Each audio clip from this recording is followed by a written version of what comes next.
have all the powers now. Hello. So when I start, I'll You mentioned that. switch my camera off for the duration of the actual presentation. Perfect.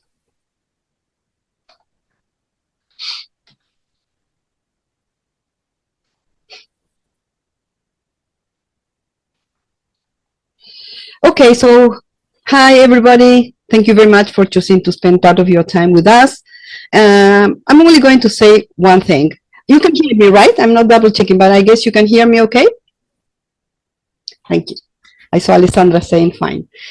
It's great to see you all. And today we have many future colleagues from the University of Ghana and many future colleagues from the University of Bursa, and Professor Murak Bayat from the University of Bursa also. That's an honor to have him here with us today. And well, all of our YAP team members. So we are very, very happy. And all I'm going to say to introduce Gary Smith is that in my 40 many years, like almost 50 years in the profession, he's one of the most inspiring persons I've ever listened to. I mean, I'm used to listening to usually empty words on presentations in all over the world, but Gary will say things that will certainly enrich us. So enjoy him. And again, thank you very much, Gary, for proposing this. Thank you. Okay, thanks. Can you hear me? Yes? Okay, I've got a thumbs up. And my screen sharing is paused. Hang on, I'll resume this.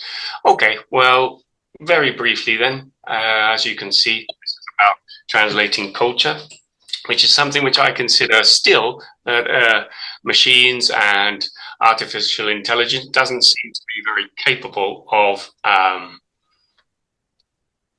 doing as well as we humans can. Now, I think I'm going to go out to my own. Yeah. Doesn't matter. I'll carry on with this. Well, yes. Okay. So, as I said, I'm going to be talking about culture because I think this is one of the aspects where machine translation still has trouble. Can we mute a few of those? Okay. To begin with, then I'll ask the question very briefly to give a bit of background of what I'm getting at here is what can human translators do that machines can't? Well, first of all, we need to remember machines are built generally always through history to replace work that humans do. Now they're being built to think. Or are they? Do they actually think like us? They're getting better at very good at mimicking us, but they do think in a different way. Now, this expression I find very interesting. Human translation can lose a lot in the original. Usually people generally say that the other way around, but I say human translation can lose a lot in the original. Why? Because it gains a lot in the translation. Often when we translate... Sorry. Okay, no worries. Well, often when we translate, we're not working.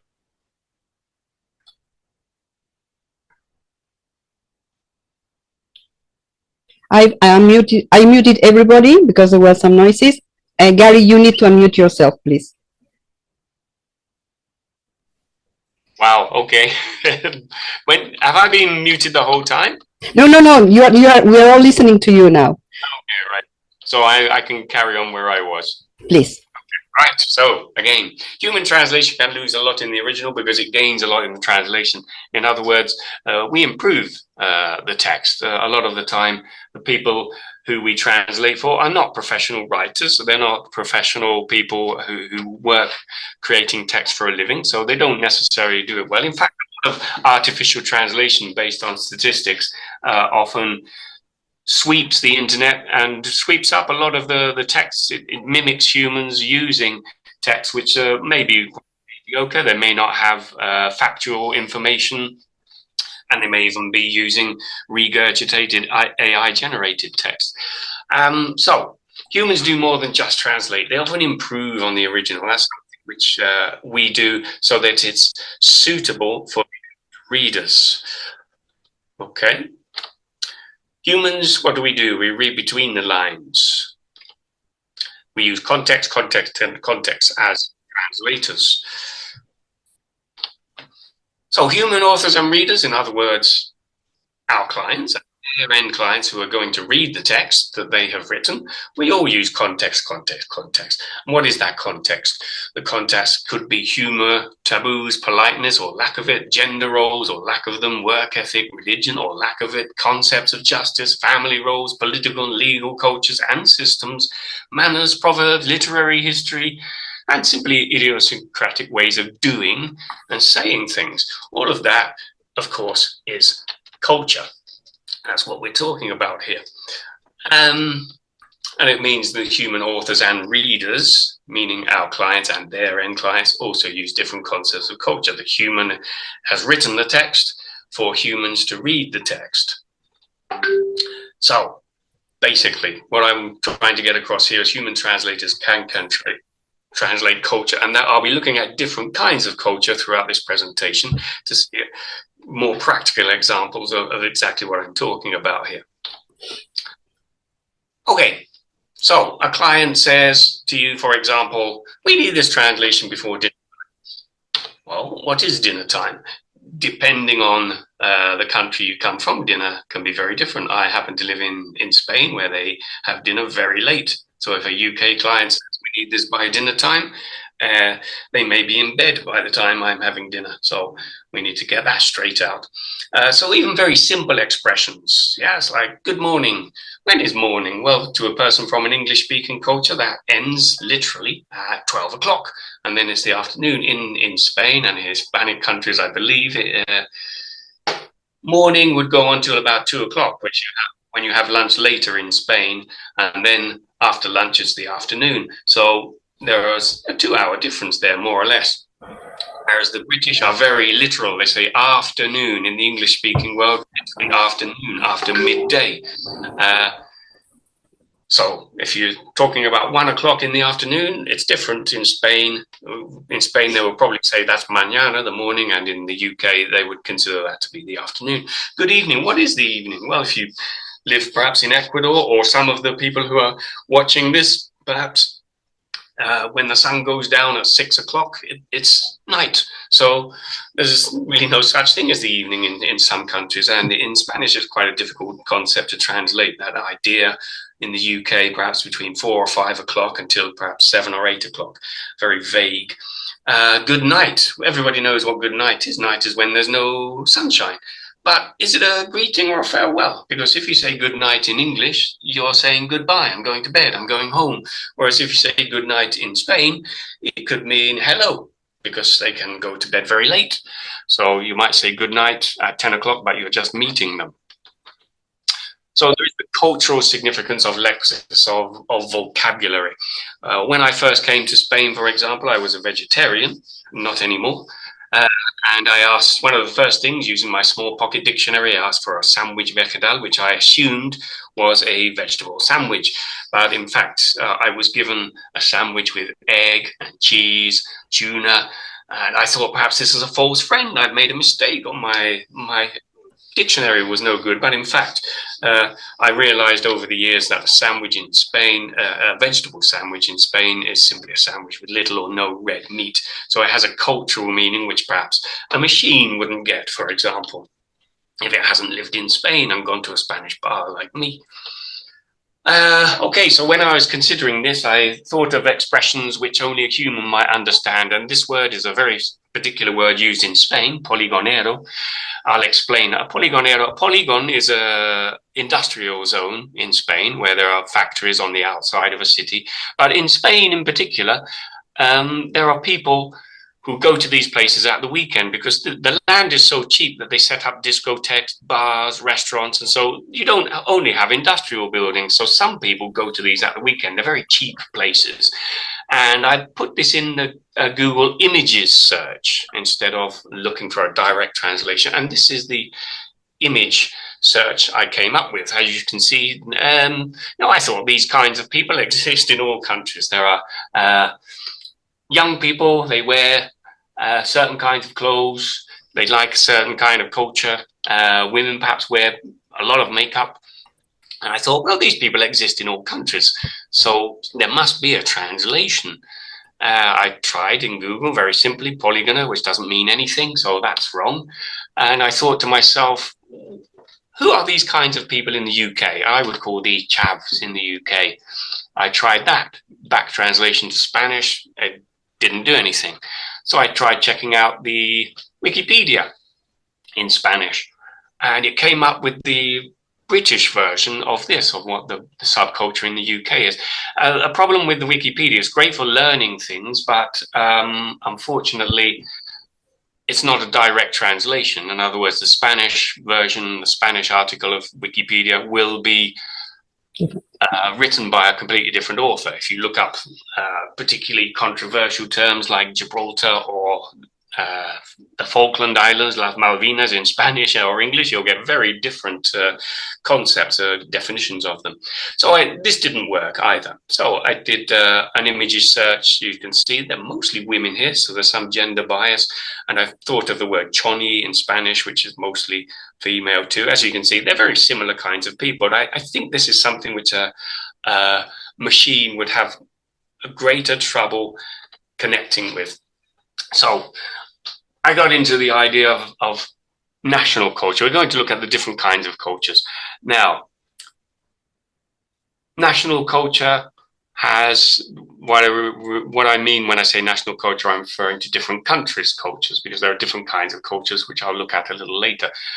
We may, for example, talk about politeness. Different countries have different ideas of politeness. I actually took some of these quick examples from a book called The Culture Map by Erin Mayer, which gives you a map of the world and tries to identify how the different cultures are using little graphs. It's quite interesting.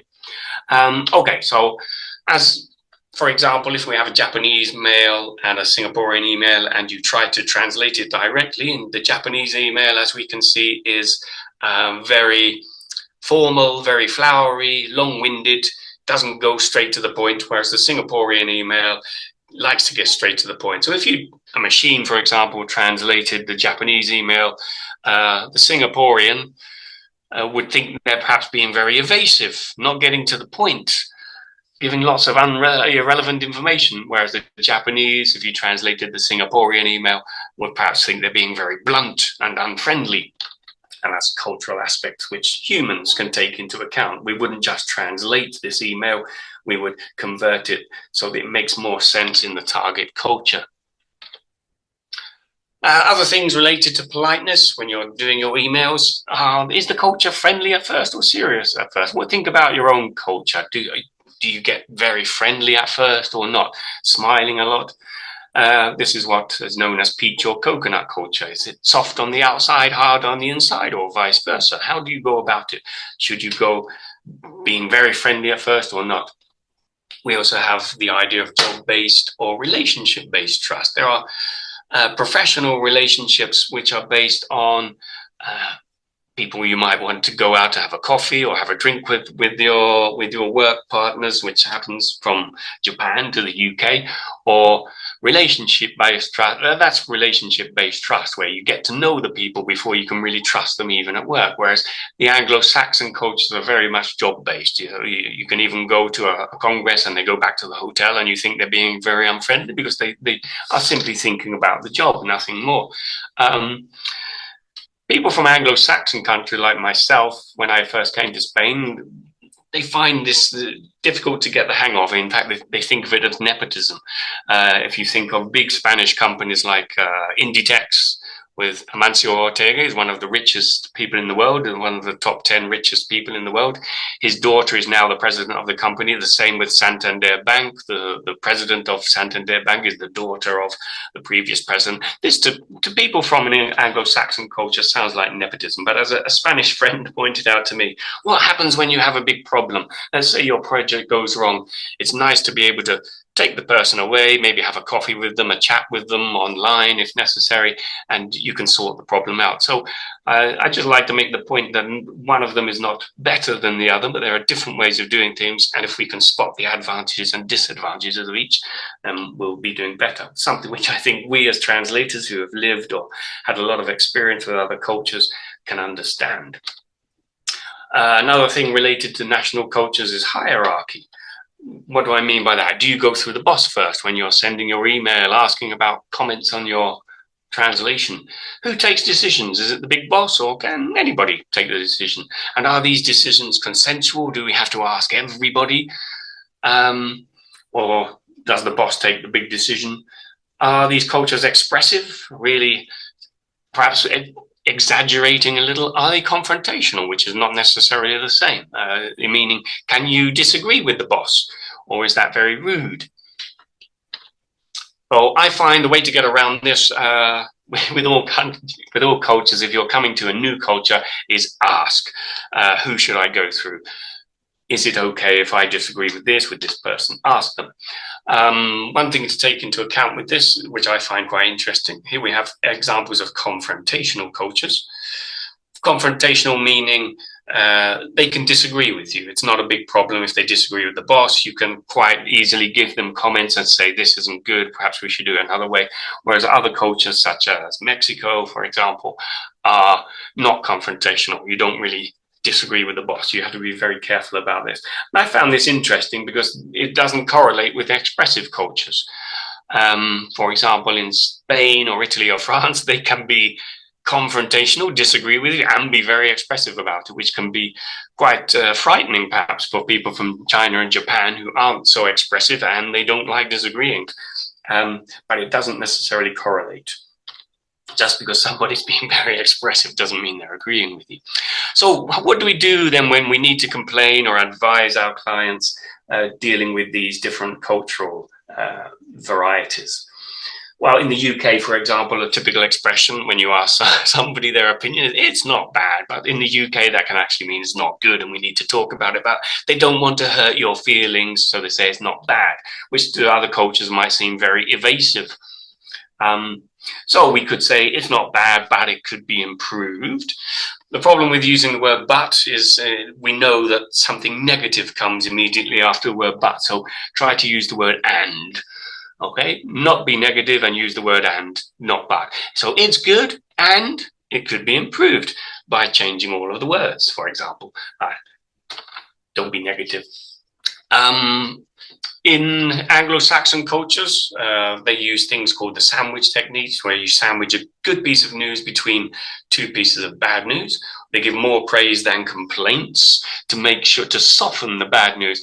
But I've realized over the years that this is not actually good advice if you're talking, for example, to French people who, when they hear expressions such as in the US or the UK, we say, use 3 positives for every negative to make the negative a little softer. A French person will literally hear 3 positives for every negative and think they're doing a good job. It's 75% good. So I would now say I've changed my opinion on that. Avoid using sandwich techniques, avoid using 3 positives for every negative, because they may not get the message. So what can we do in this kind of situation? Well, we have low or high context cultures, what I call blunt or subtle hint cultures. These kind of cultures, we need to take that into account. So we don't use these. What can we do then? We can say, for example, this is a typical sign in a British shop, might say, the management would greatly appreciate it if customers did not read the magazines. Now, a Spanish person, or particularly a French person, for example, might read this and say, well, the management would greatly appreciate it, but it doesn't say I can't read the magazine, so they may think it's okay. So we have to be blunt to a certain extent, but we can't say something like this, you read it, you bought it. That's just rude. So what do? Well, we can say, please do not read the magazines, thank you. Do not read is an imperative. It's telling them clearly, do not read. That all cultures will get that. Please do not read the magazines. But at the same time, we use polite words like please and thank you. So imperatives with please and thank you is the way to get across to all cultures. Again, something which I think AI may not get. Yes, so use lots of please and thank you, but be direct. For example, please don't be noisy after 10 p.m. That was actually a true life example, which I won't go into. So asking for clarification when doing this with across cultures also, it's important to be self-effacing. Say, it's probably my fault. This is because they may feel offended in some cultures where they're not used to written reminders. In Spain, I find they don't tend to have written reminders. In the UK, if you send an email or you receive an email, it's usually polite to say, okay, I've received your email. Just acknowledge receipt. In Spain, they don't tend to do that very much. And also there are cultures like Arabic cultures, which put a lot of weight on spoken agreements. So if you write and say, just checking that I've understood everything, they may consider you to be being a little rude, because they will say, well, we agreed on this in speaking. Do you think I'm lying? So you need to be self-effacing across cultures. Just to recap, summarize, email received, thanks, or in case I missed anything. Okay, so put the blame on yourself to make them see that you're not blaming them, or not thinking that they perhaps have forgotten about your spoken agreement. Very briefly, another thing which may be important, there are cultures which base their explanations, if you're given comments in translations, for example, on theory. They need a lot of theory to explain why you're doing something. Whereas Anglo-Saxon cultures are perhaps more empirical, and they say, test it and see. If it doesn't work, we make a mistake and we go back. It's not a big problem. Whereas other cultures think you've made a mistake because you didn't plan the theory well beforehand. Then we have polychronic, monochronic cultures. What does that mean? From the Greek, multi-time or single time.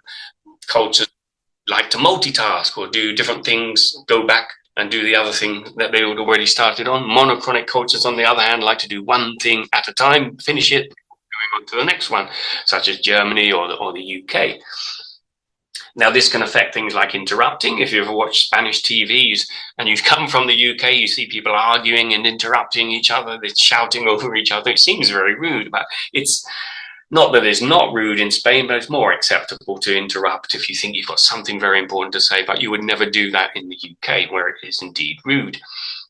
Punctuality, that affects, as you know, in the UK, you have to be on time. In Spain, if somebody arrives 5 minutes late, it's not the end of the world. It also affects tasks like shopping. Perhaps if you're shopping in Spain, you can leave your shopping basket. If you forgot something, you put your shopping basket down, go to the other side of the supermarket, pick up your thing, come back, and your shopping basket is still there. If you try to do that in the UK, probably there's a shopper system putting your things back on the shelves. Well, not your things, because you haven't paid for them yet. A bit like translation. If the client hasn't paid for it, then it's not really their property, is it? It also affects things like the queue, also in the shop. In the UK, you know, queuing is a national pastime. In summertime, when they're very hot, they don't just go into the sea. They stand in a long line with their back to the sea to queue up for a highly calorific ice cream, even though there's no need to. There's plenty of space here. Can be seen as OCD, obsessive compulsive disorder, or what I call obsessive cultural disorder. I've got an example here of the 9th of January riots over 4 years ago, when people tried to overthrow the government on Capitol Hill. But look, here they are all standing behind the rope in a nice line. That's how deeply ingrained this monochronic culture is, this queuing culture. In the UK, in Oxford Street, the same thing. There may be variations. In Sweden, they like to leave a lot of space. I don't think, perhaps with the COVID-19 pandemic, they perhaps didn't understand the instructions, wondering why they needed to leave more space. In Spain, on the other hand, you can turn around, chat to the people around you. Somebody will come into the shop. In fact, you may not see a physical queue. You have to ask, who's the last person, and identify the last person. And then you can go off and multitask, do something else and come back. But keep an eye on that person. As I say, these things do have their advantages and disadvantages. If you arrive late at the train station in Spain and there's a big queue, you can go to the front and usually say, hey, my train is leaving, or you have just one item at the supermarket. You can say, I'm only buying this, passed by the person in front of you. But if you do that in the UK, you'll be considered very rude, and they won't let you. Now, why am I talking about this? How does it affect writing, for example? Well, very briefly, for example, instructions manuals. You've all read instructions manuals to a phone, though these days they often They often use these in instructions manuals online with a QR code, but you always have the simple startup guide anyway. So a polychronic culture would read the instructions manual, for example, open box, throw away bits of paper, instructions manual and guarantee. Well, what do I mean by that? Usually in polychronic cultures, they're interested in discovering the product for themselves. So they're not necessarily looking first at the instructions manual. So they fiddle with the buttons for 5 days, discovering the product for themselves. Then they discover something they need to do. So they look for the instructions manual, discover the phone is broken or missing parts, look for the guarantee, discover the trial period lasts 5 days, and then curse the manufacturer. Whereas in monochronic cultures, they will open the box, as in Germany or UK, read the instructions manual step by step for, sorry, I can't see my own text here, for 5 days. Then they take the phone out of the box. Then they might discover the phone is broken or missing parts. Then they look for the guarantee, discover the trial period lasts 5 days, and curse the manufacturer just the same. So again, one system is not better than the other. The point I'm making here is that polychronic cultures use the instructions manual as a reference text to look at when needed, and that will affect the way we write it. Monochronic cultures see them as instructions to be followed one after the other, 1, 2, 3, 4. I'll come back to that later when we talk about professional culture, which I'm doing right now. Professional culture, physicists and engineers. I was going to put a little video on this, but it's not really relevant. Point is, physicists are very precise. Engineers just need to get the job done. So depending on your specific profession, there are different ways of doing things too, and this affects things like lexis, vocabulary, adjectives and verbs, acids and alkalis. I put this because a few years ago I had an engineering client who I was explaining something to in his text in Spanish, and I mentioned, is this an adjective or a verb? And the engineer replied, stop using such specialist language. I don't know what adjectives and verbs are. And it made me realize that we live in such a specialized world now that if you've been working as an engineer for 30 years, you've obviously forgotten what adjectives and verbs were, which you learned when you were 15 years old. You yourselves, probably when you were 15 years old, you knew what acids and alkalis were perfectly. And you may not necessarily know that now if you've studied humanities and languages, which is mostly the case here. So we need to be aware of this. For example, in engineers have a thing called a Christmas tree, which is used in drilling for oil, has nothing to do with Christmas.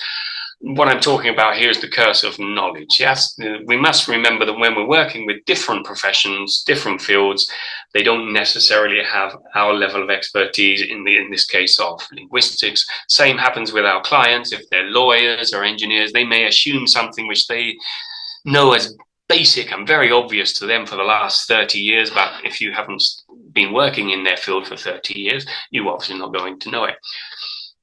I still put this in. Well, for example, here's one of a professional example. Mars Climate Orbiter was a probe which smashed into Mars. It was a complete disaster, and it was a complete disaster because one of the companies was using kilograms, the other one pounds.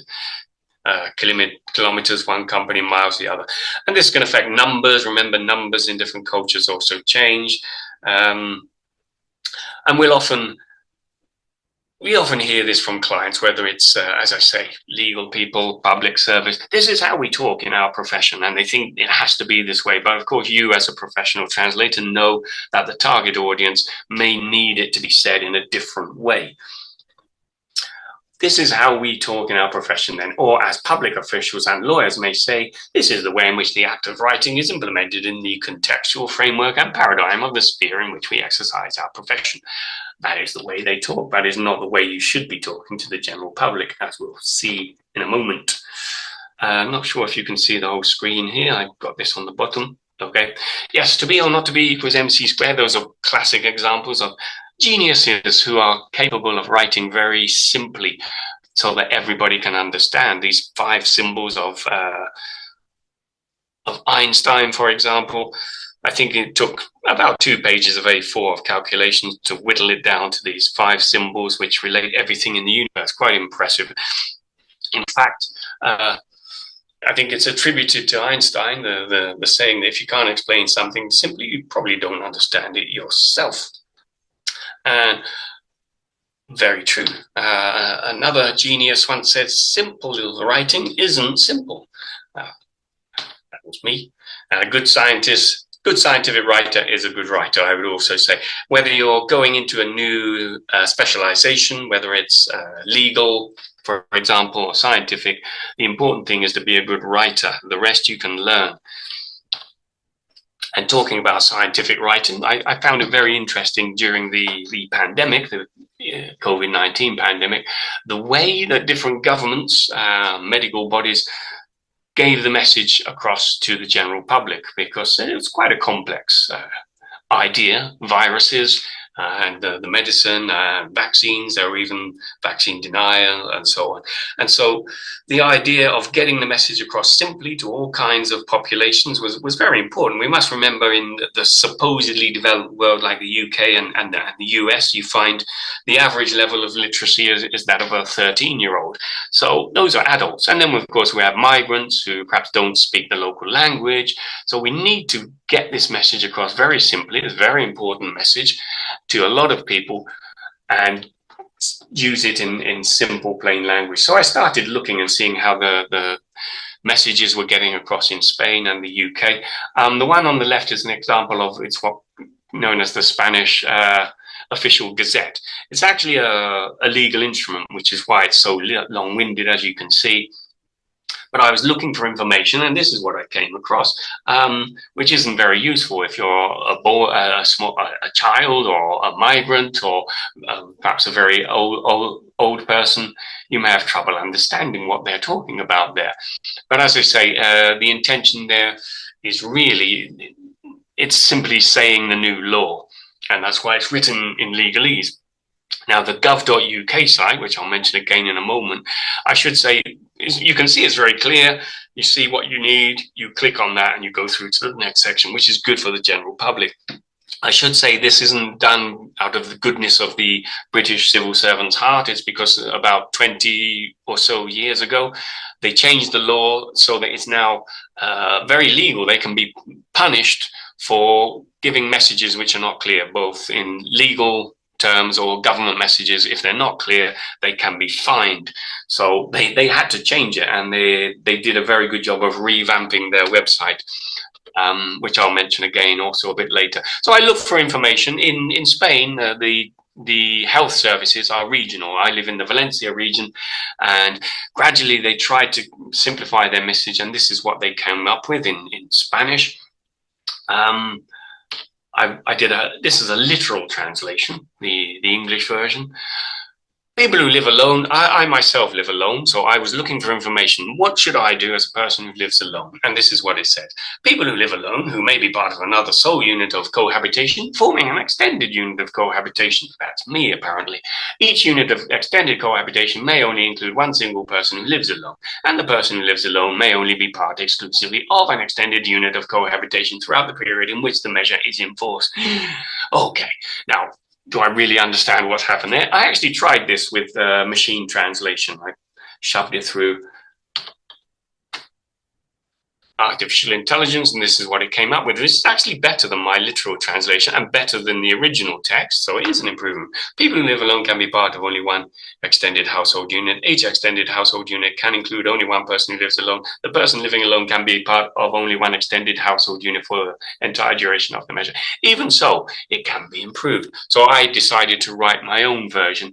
This is what it really means. People who live alone may visit one person who also lives alone. So this is an example, I think, of where the human translator is thinking about the person who's going to read this text. Is it a migrant? Is it a small child? This is what they need to know. Well, a small child won't be living alone, obviously, but you get my point. These are the instructions manual on how to do the COVID-19 test. As you can see, it looks like the instructions to construct an atomic bomb.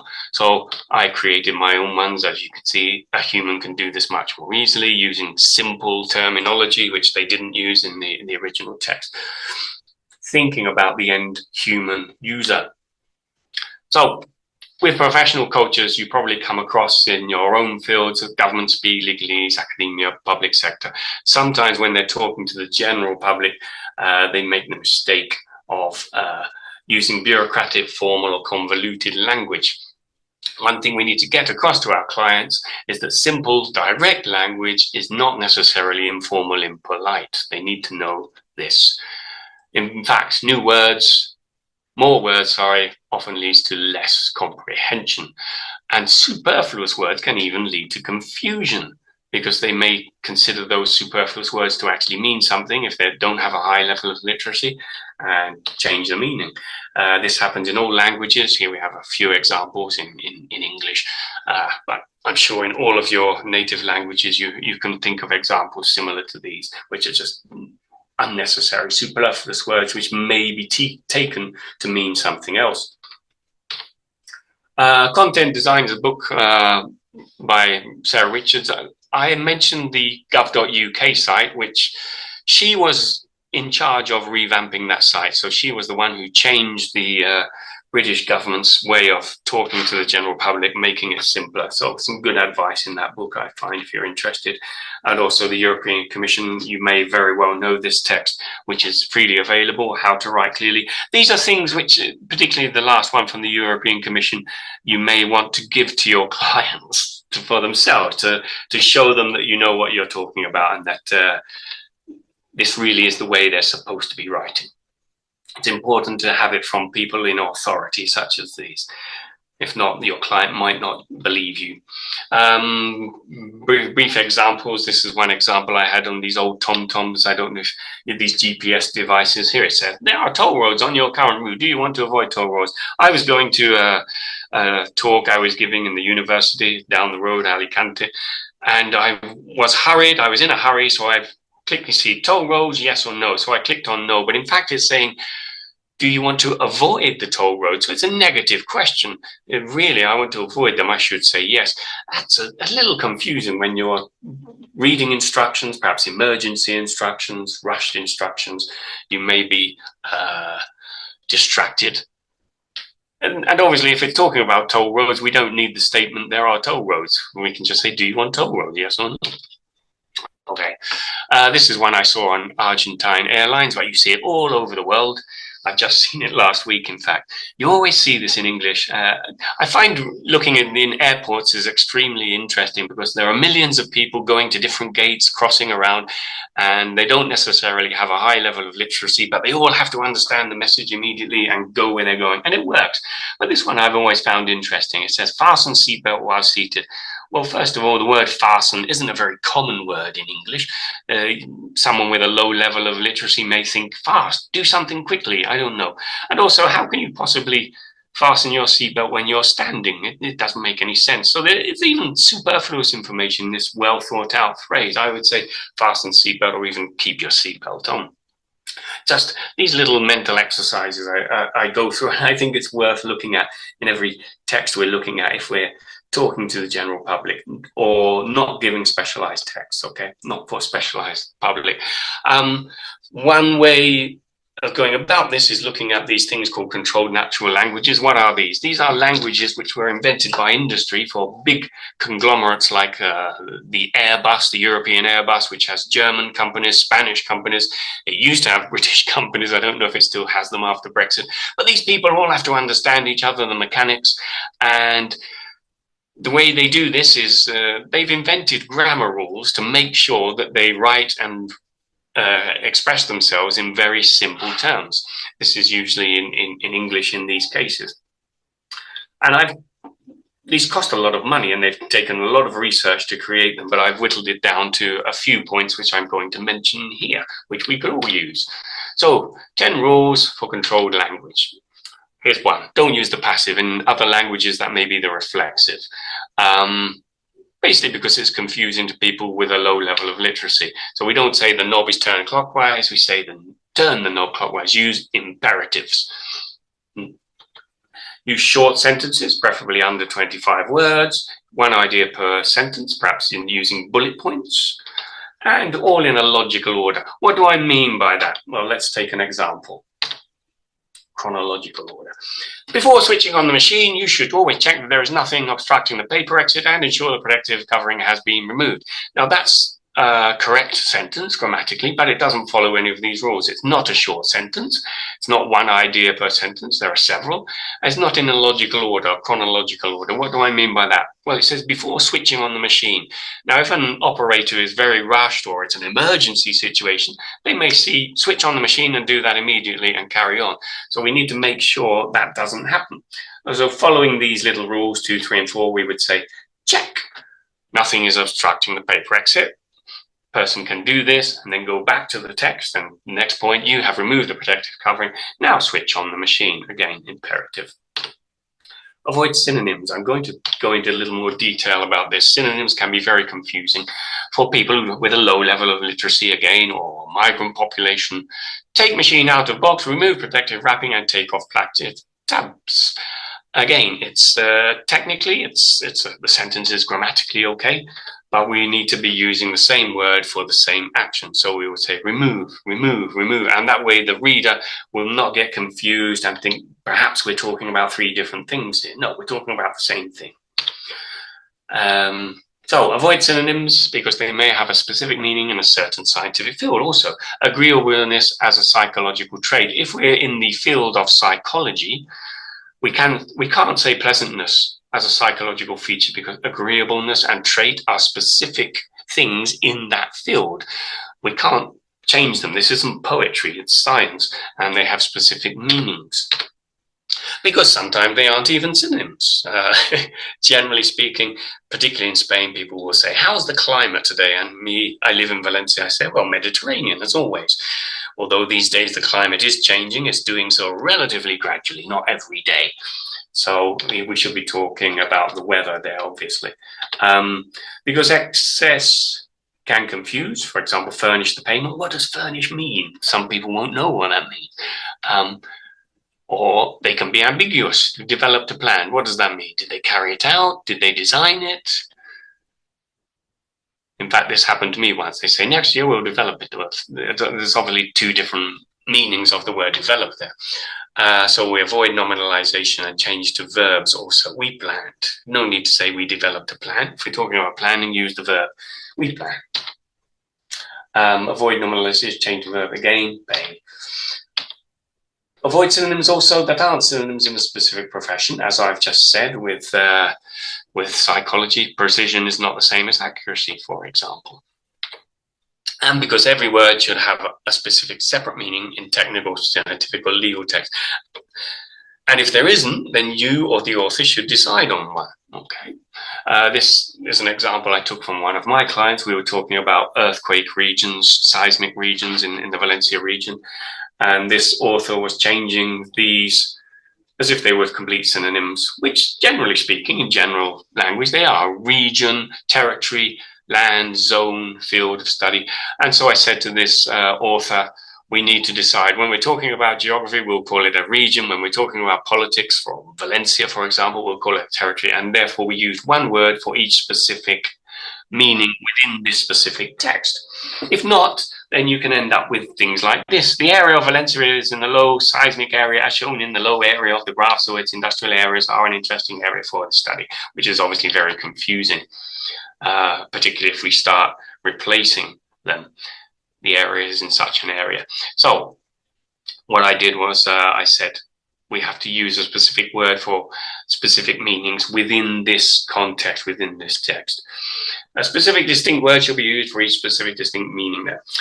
Sometimes if your client is being a bit obtuse, you can use a placeholder, as I have done here with area. I used area for all of these words to show the author that it was very confusing. Use a different word or just put the letter X and write the text again and show them how confusing it is. Again, there. It's not poetry then. Avoid metaphors and synonyms, which can confuse. Also in these 10 rules for simplified language, use articles and demonstratives. Take machine out of box, remove protective wrapping, and take off plastic tabs is no good. We have to say the to make sure they've understood. Demonstratives and articles can have different concepts in different language. Change the meaning a little. Avoid pronouns. Insert former into the latter and present. This is a problem, for example, if your client is from a polychronic culture and they, as with the mobile phone, the smartphone instructions, they skip a few and then come back to it, and then they read this and they haven't read the former or the latter. They don't know what it is. So we can repeat it. It may sound very boring, but as I say, this isn't poetry. This isn't literature. It's to be understood without any possible mistake. The same goes for legal translation as well as scientific translation. This applies. Repeat it if necessary. Insert the plug into the socket and press the button. Repeat it again. Don't worry about repetition in technical and legal text then. They are reference texts, not poetry. And for the same reason, avoid references to other sections. For example, repeat the action in Rule 7. If they haven't read Rule 7 and this is an emergency, these are instructions, I don't know, on a fire extinguisher, that's going to be a disaster. So again, we repeat the entire sentence, okay? Use simple words found in general dictionaries as far as possible. Employ straightforward words and utilize uncomplicated expressions. Eschew convoluted phrases like this. Use simple words and expressions. Avoid complex phrases. I think that's fairly obvious, yes? But as I say, make sure you're not using words which have specific meanings within the specific field, as in trait and agreeableness. Use complete sentences. Continue? No, don't say continue, because it could be construed as having different meanings, like is the machine continuing, or should I continue to use the machine? Okay, so complete sentences. Do you want to continue? Also check the numbering. I don't know if you've checked the numbering here. I check the numbering? I'm just checking myself. Okay, check the numbering. See point 8. Now let's see, what did I do with point 8? Ah, there were 2 point 8s, I think. Okay, there, I didn't check. So, sum up, don't use the passive, use short sentences, bullet points, one idea per sentence in a chronological order, if they're instructions. Use articles and demonstratives, avoid pronouns, repeat the full noun, avoid references to other sections, use simple words which most people understand, and use complete sentences, and check the numbering, as I didn't do here. Things to mention to clients, perhaps, particularly for technical translations, scientific culture. Do you translate the names on the buttons, which are often written in English, on or off? Perhaps they're not on the actual machine. They may not be in English. Danger warning, caution, notice may have different meanings in the law or in this particular emergency situation, technical situation. Check they're not synonyms. Units of measurement may be different in different countries. Acronyms they may not know. Poor source text before you start the work. Compliance with different organizations. The US or Europe have different organizations. Different countries will have different checks and balances. Maybe the company has its own ones. And you can find the European directives, for example, in lex.europa. If you Google search those, you'll find them easily, okay? So again, how to write clearly. This is the text I mentioned before, and there's also some resources here for you to. I'll put these at the end again if you want to use them. And remember prestigious style guides. I use one which is the Hart's Rules from the Oxford University Press. Why do I use it? Well, so that if my clients complain or they say, do you really say it that way? I can say, yes, the Oxford English Dictionary says this, or the European Union says this. It's not just Gary Smith saying this. So it's important to have them as a backup to tell your clients. Okay, what does the client consider important? This again is a section which we can perhaps compete with AI. Does it all need translating? For example, I had a client a few years ago who needed 10,000 words of legal text translated for tomorrow. And I asked him, as I ask all my clients, what is the text for? And they said, well, they had a court case coming up tomorrow and they wanted to know the situation. I thought, well, if I translate this Spanish legalese into English legalese, this customer is probably not going to understand it anyway. So it makes no difference. What this client really wanted was to know what's happening. Well, I can do that. I can read the text, make a short summary and tell them. And I made them a phone call and said, okay, ask me any questions. I'm not a legal advisor. I make that very clear. But if they have any questions, they can ask me and I can tell them. Their problem was not having a translation. They didn't need a translation of 10,000 words. What they needed was to have, if you like, the legalese translated into simple language so that they could understand it and know what was happening. So perhaps we can make a summary instead of a translation. It may be better for the particular client. I had a case here, my own lawyer, when I was changing, because of Brexit, I changed my nationality from British to Spanish. And I had no idea, a bit like translation clients, first-time translation clients, they have no idea how long a translation is going to take. They see artificial intelligence and they think, wow, this is really quick and almost free. I had the same problem. I don't know how much a lawyer is going to charge for getting me my nationality. And in the end, I had problems because I presented it online and I also presented on paper, and it got stuck in the bureaucratic system. And I asked my lawyer what to do about it. And she wrote a text of about two pages of Word, a legal text, to the ministry in question, and she sent it. And I immediately got back a reply basically saying it makes no difference. So it did nothing. And then she said, well, she has a friend in the ministry. I can make a phone call and see if they can find out what's happening. She did that. She made the phone call. And about 5 minutes later, I had my new nationality. So what I'm getting at is, how much do you think she charged for each thing? One of these things she charged 300 euros, and one of these things she charged 30 euros for. Obviously, it took her a long time to write the legal text. And that was what she charged 300 euros for. But the thing which actually mattered to me, which did the job, was the phone call. So I was quite willing to have paid that the other way around, because the legal text didn't do anything for me, but the phone call did. So again, what is it the client considers important? For me, getting my Spanish nationality was important. So 30 euros was what really mattered to me, the phone call. So always ask your client something which artificial intelligence doesn't do, but you can prompt for it, I suppose, but you need to remember that. What's it for? Always ask your client, who's going to read it? Why are they going to read it? Does the text do what the client wants? Is it fit for purpose? That's really what we're getting at here. Solving the client's problem, not just translating a text. So who is going to read it and why? We come across clients often who say, we know what we want, and they try to tell you how to do your job. This happens, I think, in all professions. And I thought about this when I considered what billionaires look like. I remember when I was preparing different conferences here in Valencia, I went to a 5-star hotel and I started going in thinking, who is coming in through the door? Who are the millionaires coming through the door, and who are the ordinary people? I found the ordinary people were like me. They dressed very smartly. And billionaires don't tend to do that. One thing that billionaires have in common is bad haircuts, for example. Why do they have bad haircuts, do you suppose? You know, they can easily afford the best hairdressers, but they don't. And the reason they don't is because billionaires look like they think they don't care what you think they look like. They say, I know what I want. And obviously, if you're their hairdresser, you're not going to disagree with them. Okay, you want to wear a grey t-shirt every day? That's fine.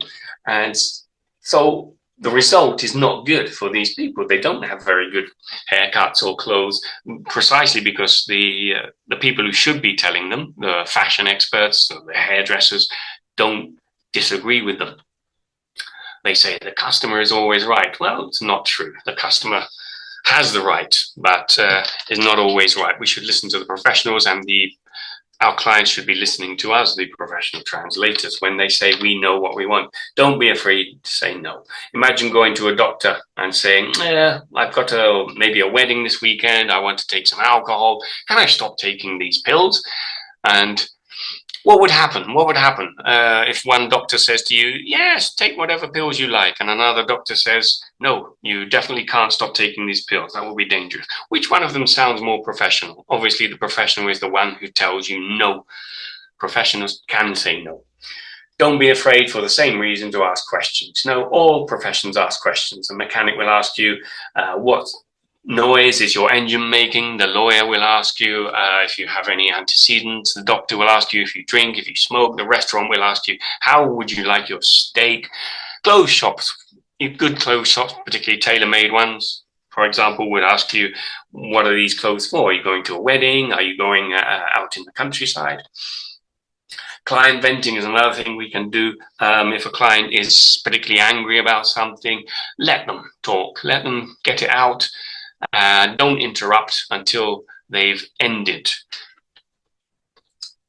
And get it in writing. If they insist and say, we know what we want, then make sure you put it in writing and say, just checking, because then for legal reasons, you need to make sure if they get a final complaint about the translation, we need to have it in writing that it was in fact the client who told you to do this against your will.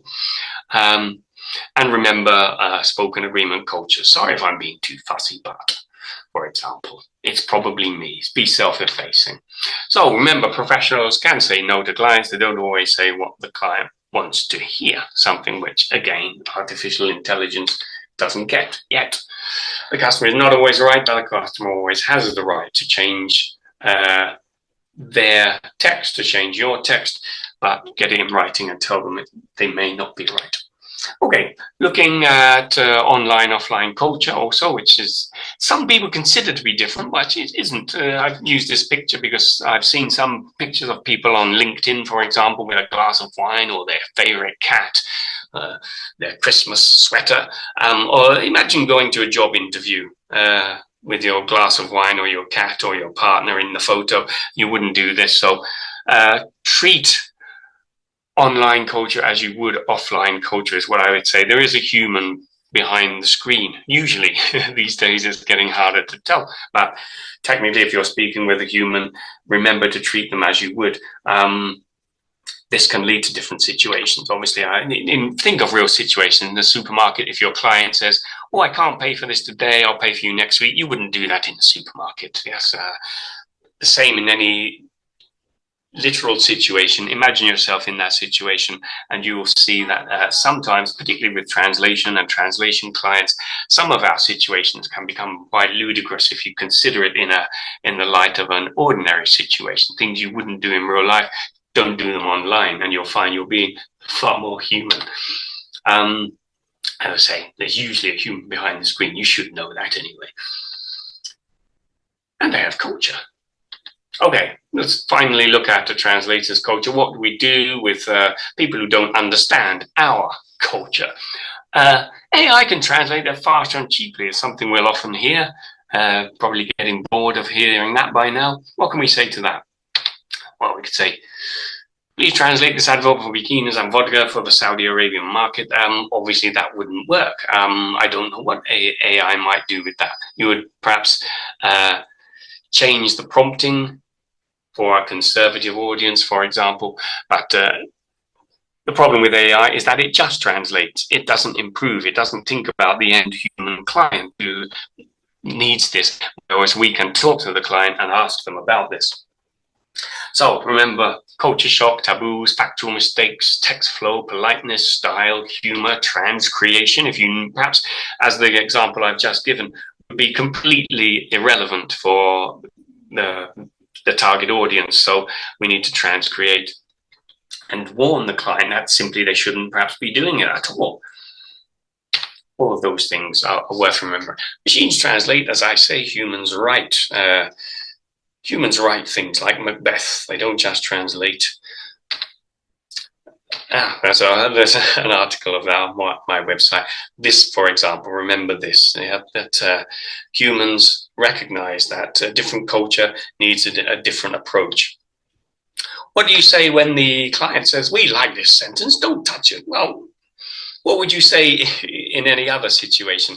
To a mechanic, for example, I like this oil filter, I've grown very attached to it, please don't touch it. You wouldn't say that. Obviously, it's your engine is going to break down. So again, get it in writing. That if the client insists, get it in writing.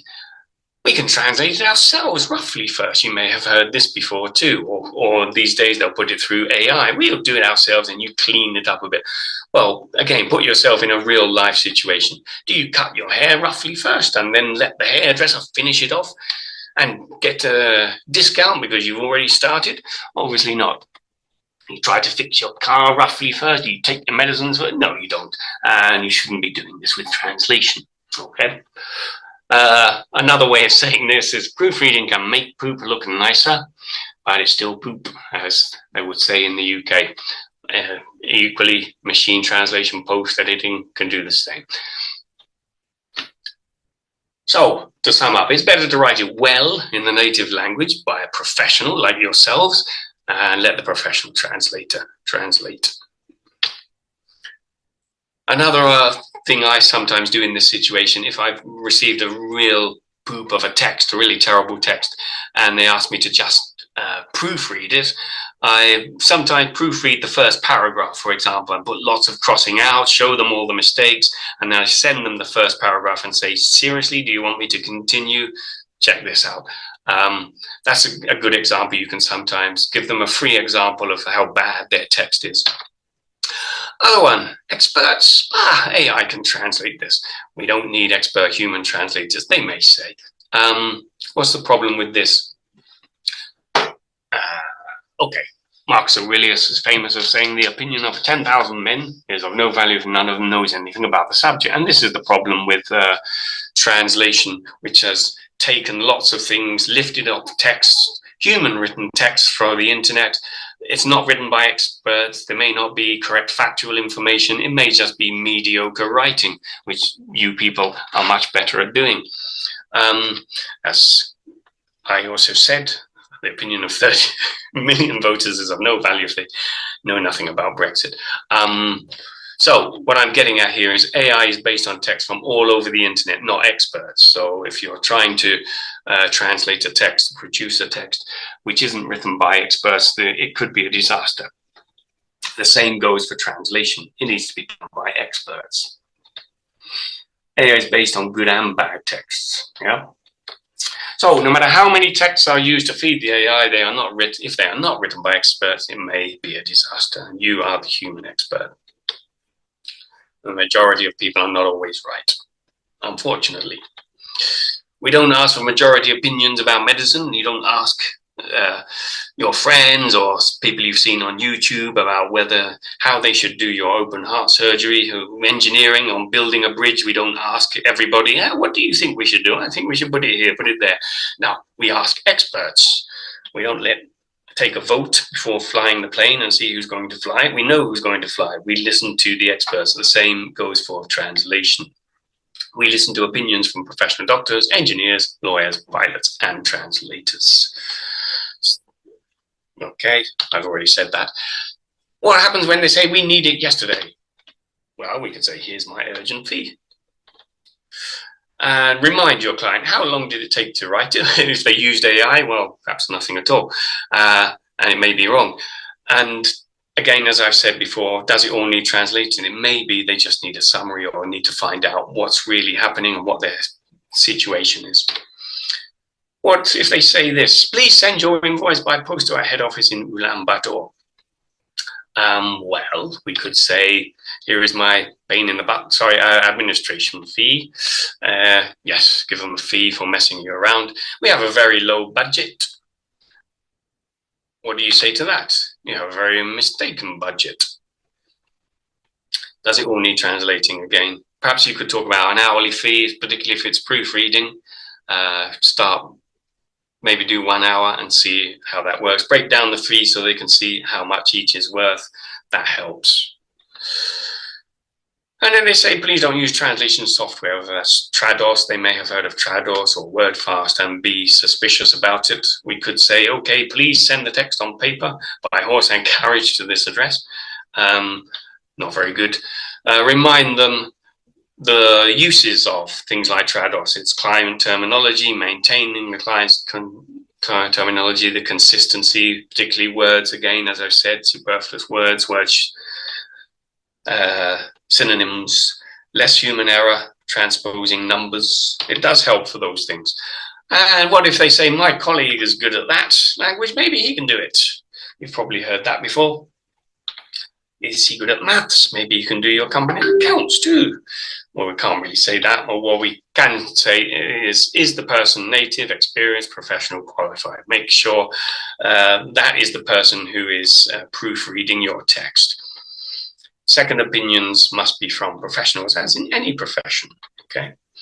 And when they say we only need a translation, well, you only need someone who understands your specialist professional profession and cultures and writes impeccably in the right register and style for your specific type of readers, which is no small task. So, thank you for having paid attention. If you have any queries, please do not hesitate to let me know, or in other words, thanks for listening. Any questions? Thank you so very much, Gary. I don't know our colleagues, but I enjoyed so much. It was so interesting, so enriching, and there's so many things to really to reflect on. Well, please feel free to make comments or questions. Just let's do it dynamic. So open your microphones and say hi and ask Gary whatever you want to ask or comment.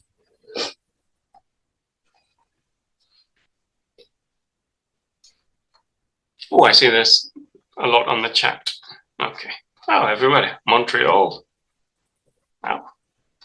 We have colleagues from Ireland, from Montreal, from Montevideo, from Italy, from the US. Well, as usual, we wait for some no shy colleagues who want to make questions or comment. I'm going to share something, a real life experience. I do not post edit, of course, and my clients know I do not post edit. I do not even offer discounts for the grid with the CAD tools. And my clients know that. But the other day I received a proposal from a client, and he said, this is just for you for a revision. And I immediately realized it had been done by machine translation, because they think we don't realize, but we do, of course, because there are mistakes that can only be made by human beings. Of course, we make mistakes, but they are human being mistakes.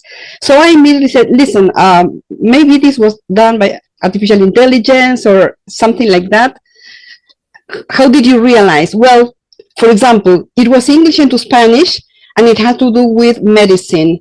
And all the names of some illnesses or conditions had the pronunciation into Spanish, which is ridiculous, because in Spanish we don't need help to pronounce flema, while you need to put between brackets the pronunciation of those tricky words. This is stupid, but it also has to do with what you mentioned, that sometimes we are the ones who would tell our client, you don't translate this in Spanish, because Spanish speakers pronounce directly the same words. I think it's a good example. Yeah, yeah. Also, I think in Argentina and Spain, for example, we have different pronunciations also. Something like Wi-Fi, I think in Spain they say Wi-Fi, for example.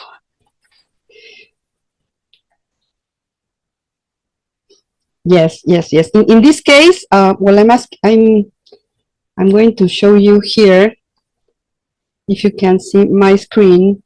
Oh, I should stop sharing now. Just for a second, because... Yeah, how do I do that? Let me see. Share. I can pause it. No? Okay. How do I stop sharing my screen? Ah, yes, I've got it now. Okay. Now I'm no longer sharing. Is that okay? I've put your screen on now. Okay. Can you see mine? Thrombocytes, scleroderma, uremia, and they need to have an explanation. I mean, the reader needs to be helped how to pronounce it. Eczema, asthma, sutures, or I don't know how it is pronounced, but we don't in Spanish. I mean, it's wrong if you have that in Spanish. That was my point. Okay. Yeah. So probably the machine didn't know that. The machine cannot know that, even if it has a huge corpus and it has a lot of information, but the machine does know that Spanish speakers do not need. I mean, it's not only that we don't need, it's ridiculous to have an explanation of how to pronounce phlegma. It's F-L-E-M-A, phlegma. That's the only way in which we pronounce that. So. Yeah.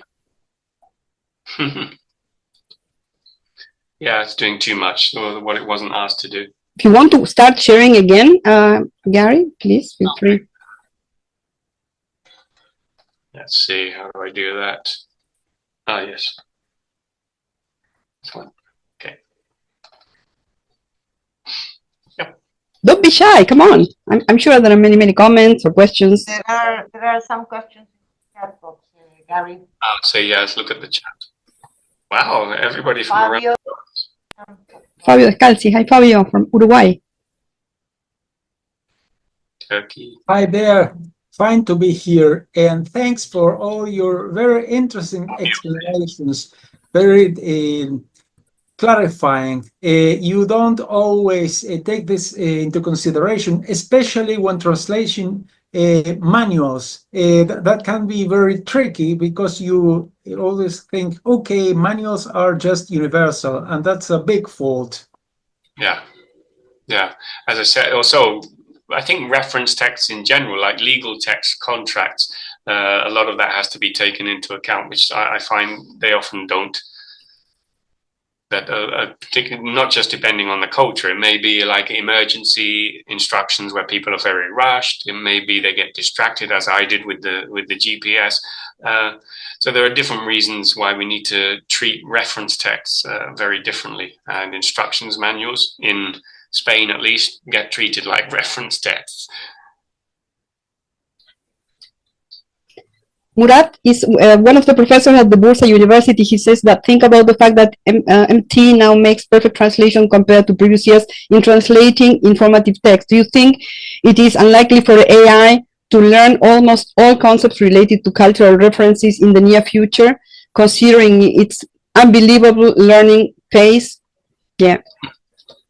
I would say it depends on the prompts at the end of the day with that kind of thing. I mean, if the text is fit for purpose, as I said before, a lot of it is based on average human text, so to speak. So it's fairly mediocre compared to what I think the people who are attending this webinar are capable of doing. So there's that. I think we can improve the text. We can always improve on their translations. And factual information, we're seeing there are problems with factual information. It just takes things from all over the internet. And there's a lot of misinformation or disinformation now too. So cultural references, as I say, it's different. For example, I don't know if a machine will ever know, for example, what I mentioned about the vegetable sandwich. That's something which you go to a bar in Spain, you realize, but I haven't seen it written down anywhere. It's something you learn within the culture. So that has a lot to do, I think, with the prompting, but it still has the human involvement. And as I say, I think the big problem faced by AI is that it's based on everybody's text, and everybody isn't a professional at writing texts as you are.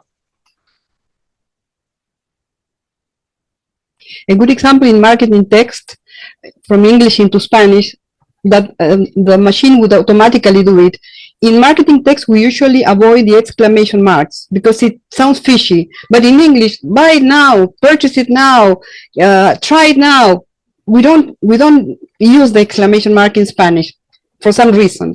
And there's no way the corpus will know that. Yes, I know what Murat is saying. I also have the same question. And I also wonder, because you can somehow feed rules how languages work. Yeah, it could happen. I think it could happen. It's doable. Like you're thinking translators no longer work, and then probably revisors don't work, and maybe publishers don't work. Then where are we going? Even if we're doing post editing, I think though as humans, we need to see the original text. So in a way, we're doing the translation anyway, because we have to look at the original text as a human to understand if they've translated it correctly for the opposite culture. So I think the human element is always there. I always used to say, years ago, before artificial intelligence became so good, I used to say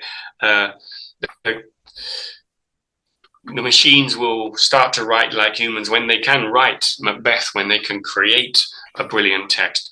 I'm not sure if they're they're capable, yeah. I mean, I understand some AIs are now writing novels. I'm not sure how good they are, but generally speaking, right now, I'd say they're very good at imitating mediocre text. They're good at writing general text, which you will find over the internet, but I wouldn't say they're as good as writing as I think the people attending this are capable of writing, professional writers. But yeah, it's still exciting time, difficult to know. There's a question. Do you have any recommendations for future colleagues here to overcome their concerns about AI replacing them soon? Well, I've seen some interesting little links and conversations on LinkedIn right now, giving suggestions.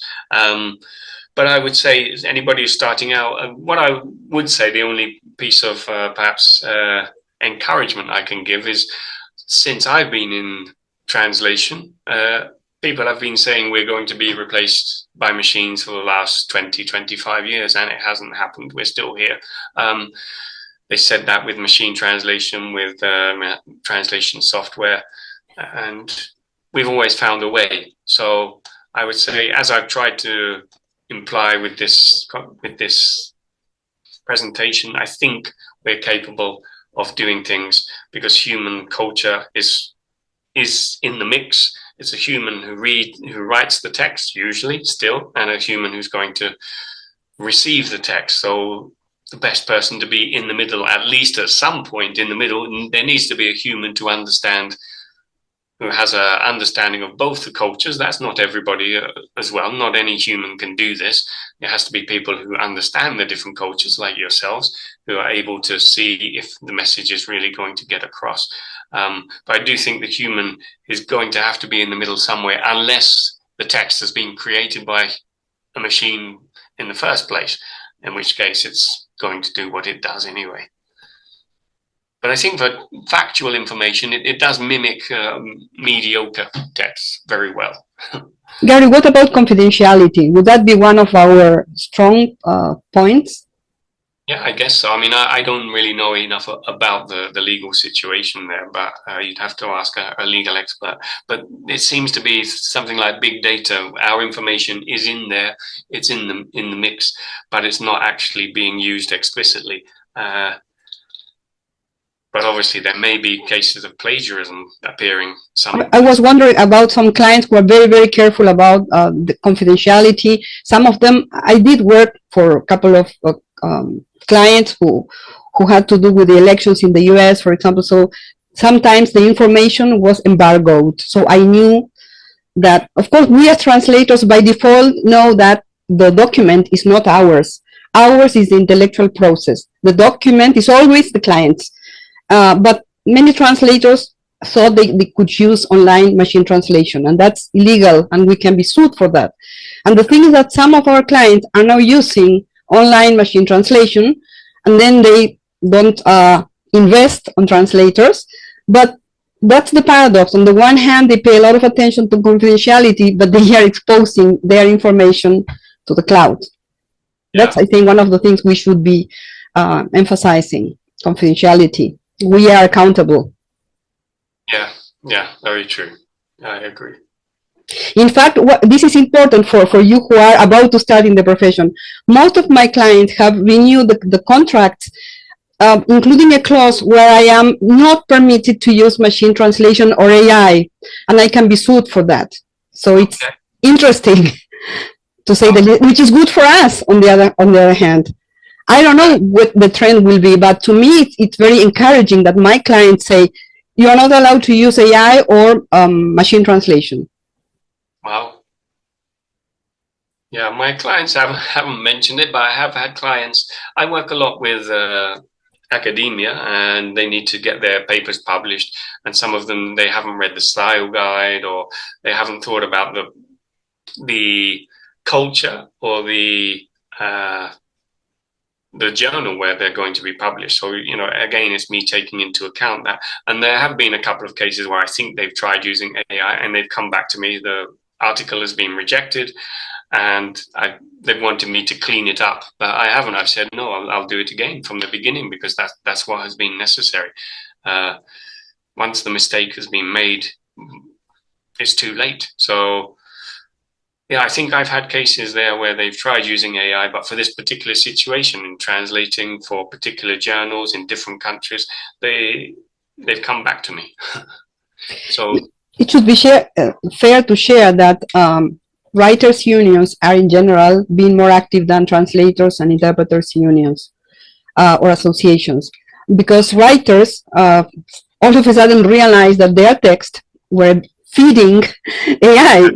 What about intellectual property rights? I mean, I'm a legal translator, even though I now am a literary translator, but my degree is out of legal and I have like an obsession with confidentiality and these intellectual property rights. Your translation is yours, the intellectual process. And writers are paying a lot of attention to that, and are complaining, and there's a lot of fight between writers and publishers. Some publishers are selling the text, their writer's text. So we are living a complex time, I would say. yeah. But I think it's happening in all professions, like artists, for example. I think it is having a terrible time because it's there in the big data, so to speak, and it's difficult to say that was lifted from my personal work of art. Yes, it's interesting, and Elon Musk 2 days ago said that lawyers and doctors will soon be out of work. Okay, this is Elon Musk, we know, but I mean, this seems to be a threat. In fact, there are a couple of AI experiments with the corpus, because I mean, in order to have a sentence, a divorce sentence, that's corpus, like our text, it's corpus. So a lawyer can use, or a notary public can resort to a same power of attorney used for another client. So a lot of, let's say, savings can be detected by agencies or clients or who know, based on corpus that is somewhere. That's why I think Elon Musk mentioned this. I cannot imagine life without a doctor. Now, the part of the lawyer, I can think of that because of the corpus thing.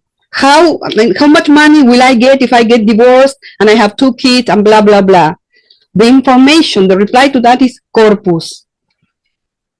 Right. Yeah, and obviously something like that, a divorce is a very human case too. I mean, there's in the Anglo-Saxon cultures, we use a lot of case law, jurisprudence, and Hispanic cultures is more codified. So you might be worried that they would just simply apply the law via the machine and say, okay, this is what happens in these cases and follow that. But that's not how it works. Each case is individual with its human side. But my point is, I mean, we are all feeling a sort of surprise, and it's not only just translators and interpreters. And so we need to focus, I mean, reflect on what you shared with us. Gary, some of the screenshots were perfect, were excellent. Some of your slides with ideas of how to explain our clients why we are not the same. We need to start from scratch. I don't want to post-edit a robot, like you said, because probably that translation was done by bad translators or the standard translators, and I'm not a standard translator, so I don't want to be put there. So these are the things we need to fight for as professionals. Yeah. Agreed. Well, interesting times, tough times. Yes. Hello. Thank you very much, Gary. This is Laura I am from Argentina, but I'm living in Amherst, Massachusetts. And yes, thank you very much for the interesting content and the practical side to it. And I agree. I think it is overrated. I think AI is artificial and is not intelligent. The word intelligence covers different readings, different meanings, and we are able to do that, not the machine.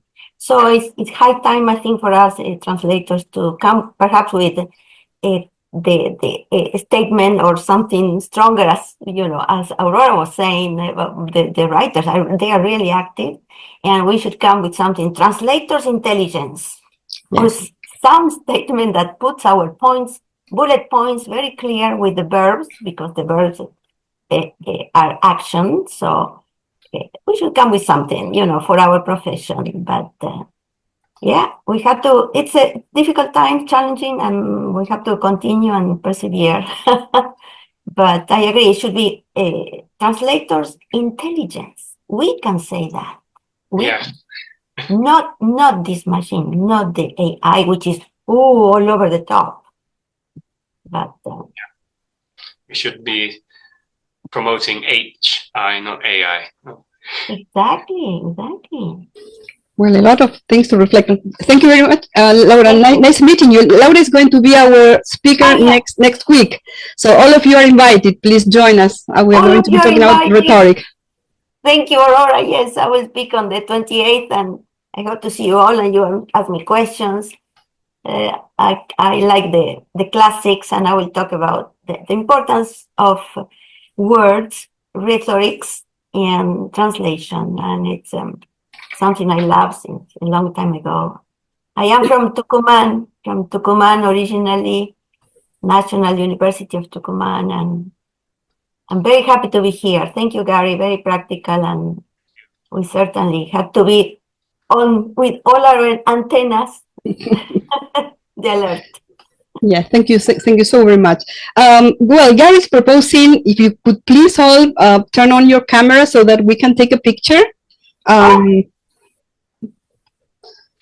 off your camera. If you are with the pajamas, it's okay. You are not obliged to it.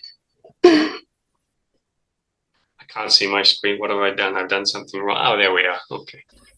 There we are. You better look at. You better make us look nice. Okay. As much as we can. Intelligence filter on this.